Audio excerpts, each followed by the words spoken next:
Mr. Chairman, happy January 6th. Happy Kamala Harris certifying her L today. Yeah, exactly. 14 days when it really happens, but today the certification, so that's great. We got organized last week in the Congress, unified around Speaker Johnson. Today we'll get the certification done for the election. I think it's going to go off without a hitch. And then on the 20th, President Trump gets sworn in, and we're off and running, trying to get this reconciliation package put together just as quickly as possible. Yes, so this is going to be the big bill that Donald Trump is talking about. He seems to have endorsed this bill on Hugh Hewitt's show this morning. Can you talk us through what can we expect from a legislative perspective happening right away? Yeah, I lost you there for a second, Benny. Yep. Look, I think we're going to focus on what this election was about. We need revenues to do the repatriation of people who come into the country illegally. So getting control of our border, that'll be huge. Reauthorizing the tax cuts that were so good in helping our economy grow.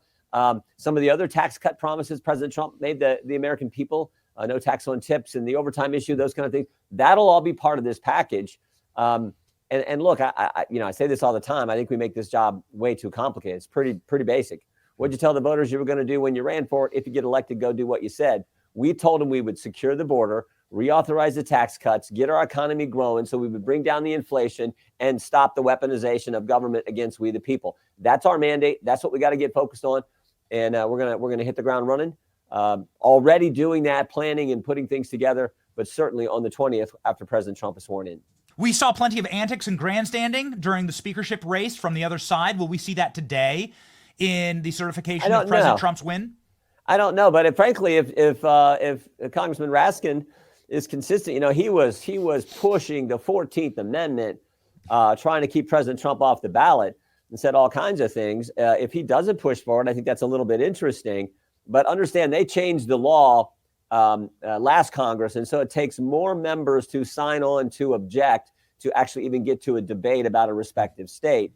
So I don't anticipate that happening, particularly in light of the fact Mr. Raskin was pushing the 14th Amendment when all the way to the Supreme Court, and the Supreme Court said 9-0. You can't do that. You can't keep President Trump off the ballot.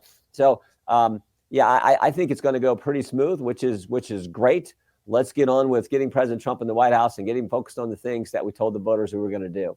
Fantastic. We'd love nothing more than to be able to see that certification happen. I think it will start at 1 p.m. Will you be there? Yep. You be there in the Senate where this will be taking place? Well, no, it'll be in the House. It'll be in the House. Okay. Because the House is a bigger body, so the Senate comes over to the House. If someone objects, then they got to have, I think it's 87 members of the House have to sign on to the objection if they object to a respective state. And I think you need 20 senators now that they changed the law. It used to be just 1 and 1, but now you need a much higher number in order to get to a debate and then have a vote on that particular state. So we'll see what they try. Remember, they have objected every single time a Republican was elected this century. Yes. They objected on January 6, 2005. They objected on January 6, 2017. In fact, 2017, Jim McGovern, chairman of the Rules Committee, Democrat chairman of the Rules Committee at the time, he objected to Alabama. President Trump won Alabama. It's the first state. They call him in alphabetical order. He just wanted to be first, get out there and pound his chest. He objects to Alabama, a state President Trump won by like 90-10, and he's going to object to that. So it's ridiculous, this double standard. But I think, again, the American people have now seen completely through it. Remember, just a couple of weeks ago, we learned there were 26 confidential human sources here on January 6th. Yes. We're going to dig into that. Like, how many of them actually were encouraging people to go into the Capitol? Were they doing that? I don't know, but I'd like to find out. Did they enter the Capitol first? What were the circumstances surrounding the 4 that entered the Capitol and the 17 who were on restricted ground? So I think there's lots of questions we have about that and a host of other issues that we still need to, I think, get answers to for the American people. So because you brought it up, and I was going to go there in just a moment, this insane post from the FBI on X on New Year's Day. Oh, lo and behold, here's this new footage 4 years later of the pipe bomber. Here's brand new footage. Oh, now we're suddenly very excited to catch the pipe bomber on January 6th, who I think you would agree with me, Mr. Chairman, is the only actual terrorist on January 6th. I mean, he tried to incite, whoever this individual is, tried to incite terror. I, for one, certainly want them to catch this individual. I'd really love to get the story here. So I will join with federal forces and say, let's bring this individual in and see who was operating this person. Why would the FBI be releasing evidence 4 years later when they've already locked up charged 2,000 different Americans with peaceful protest? I don't know. And then given special awards to the people who ran the committee who kept that information from us and told us things that were not accurate. I want to know who planted the pipe bombs on January 6th. I want to know who leaked the Dobbs decision, which resulted in an assassination attempt on Justice Kavanaugh. And I want to know who put cocaine at the White House. I also want to know about David Weiss and the sweetheart deal he put together. We're going to investigate that. And I want to know about Jack Smith and these 4 cases that where he went after President Trump. The 2 cases in D.C. and Miami as the special counsel. So we got a lot of work to do. So what does it look like having Kash Patel at the FBI now? Because you've for decades, sir, had an FBI leadership that refused to work with you. Now it seems like you're going to not only have somebody who wants to work with you, but somebody who wants transparency, who's going to actively attempt to restore the credit of the FBI. Yeah, Kash Patel, Pam Bondi, Todd Blanche, all good quality people who are going to run these respective agencies, put the taxpayer first, not weaponize these agencies against we the people, but actually serve the taxpayer like they're supposed to. So yeah, good folks. I mean, it was Kash working with Devin Nunes who told us about clear back in 2015, the insurance policy. Remember the struck page communication? Don't worry, we got an insurance policy. And what was that insurance policy? Spying on the Trump campaign. We got that from the memorandum Kash put together with Chairman Nunes that went out to the whole country, where we started to figure out, oh my goodness, this was going on. And it just kept going from there. Then it was Mueller, then it was impeachment, then it was Jack Smith, then it was raiding his home, then it was the 14th Amendment, you name it. Then it's Mershon and Fonnie Willis. It's ridiculous. And the country knows it. So what's to prevent them from doing that again? Is there a plot awaiting President Trump? Is there some trap that's been set? I mean, you'd have to assume from a Pavlovian perspective, they're trying to sabotage whatever they can right now, and they're putting in place, trying to do as much damage as possible on their way out. Here's what reassures me. The people understand it. And the people know that Kash Patel, Todd Blanche, Pam Bondi are coming in to run the Justice Department, and they're not going to fall for the baloney and the shenanigans that we saw with Jim Comey back 8 years ago. So I think that's the reassurance that we have. And always trust the people. The people figured out. You talked about Trudeau in Canada. You know what I think? Why Trudeau's leaving? What he did to the truckers, what he did to the freedoms of the Canadian people when he went after the truckers who were simply saying, we want liberty. We value freedom. We value what America has, the First Amendment, what they don't necessarily have in the same way, but they value free speech and liberty. That's what I think ultimately undermined this guy, and appropriately so. Mr. Chairman, I don't mean to put you on the spot here, but how long have you been in elected office? You've been eight terms? 18 years. 18 years. Yeah. 18 years. Okay. So you certainly know your way around the political ecosystem. And you're a very smart operator, and you're very powerful. And my question to you is, would any American politician be able to survive this? With this photo of Justin Trudeau in blackface? Excuse me. Probably not.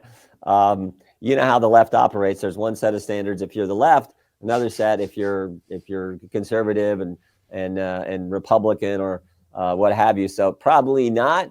But it looks like Justin Trudeau's not surviving, now, because again, in the end, I think Canadians, just like all people, value liberty, value freedom. It's instinctive, and I always say there's this concept that I think every human being has. We value fairness. I mean, since the time you're a kid and your brother gets 2 cookies and you get 1, it ain't fair. So we value fairness, and what they did to the truckers, simply trying to.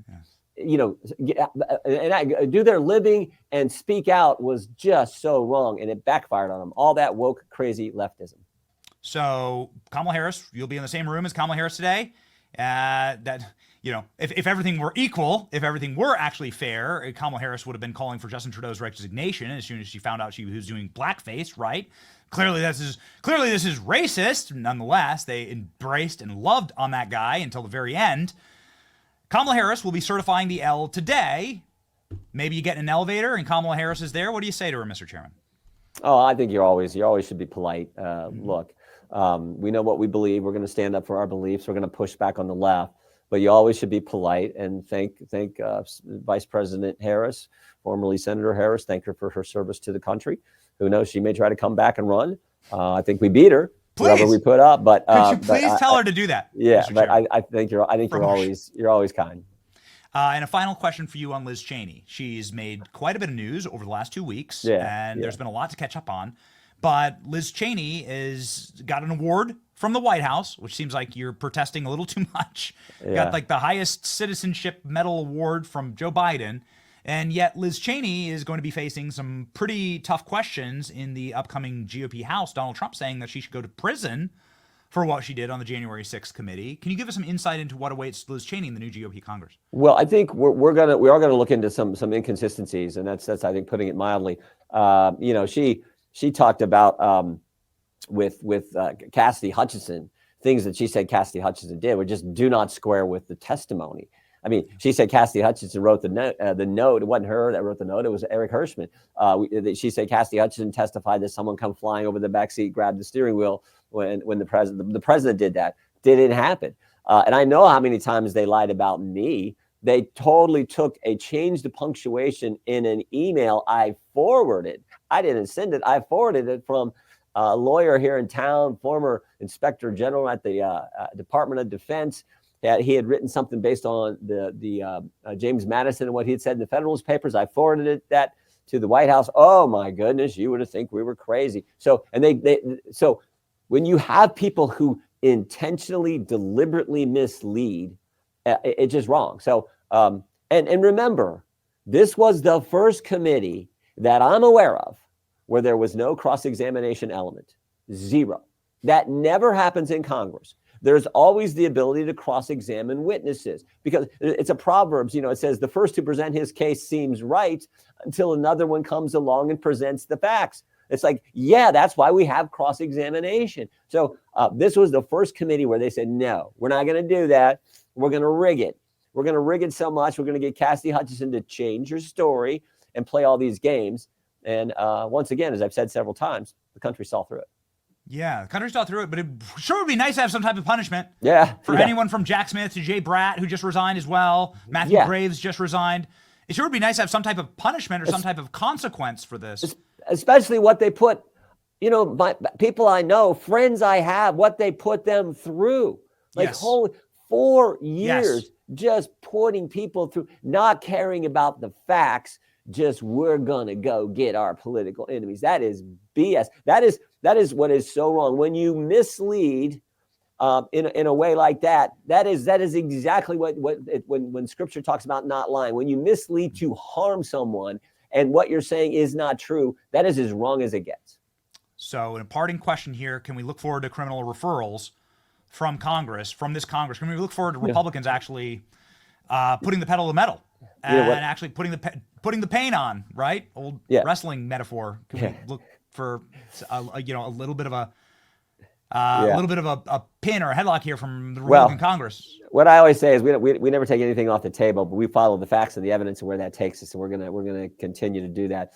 And by the way, talking about wrestling, I think it's the last day of January. I was at Penn State for the big match. Senator McCormick asked me the other night, says, you want to go to the match? And I just don't think I can work it in, but that's going to be big. That's going to be sold out. Big match in State College. Oh, man, it'll be painful. Penn State's got too good of a team, man. Penn State, Oklahoma State, man, we're ready to rock. It's the changing dynasties. There are changing dynasties everywhere, right? Yeah, it's very, very exciting. It's good. I think it's good. I think this is a great start of the golden era, and we just want to say thank you, Mr. Chairman, for bringing forward so much work. We wouldn't be here without the work that your committee has done, and you were very lonely. It was very, very lonely for you for quite a while. Well, I appreciate what you do. I appreciate all the tweets you put out and the way you get information to the country. I appreciate all the good work you do. So thank you. Well, we're ready to rock, and we'll be there. Let us know where we can help. We want justice, sir, and Godspeed today. Give Kamala Harris a little wink and a nod for us, will you? Will do. All right. Thank you, Mr. Chairman. Thanks, Benny.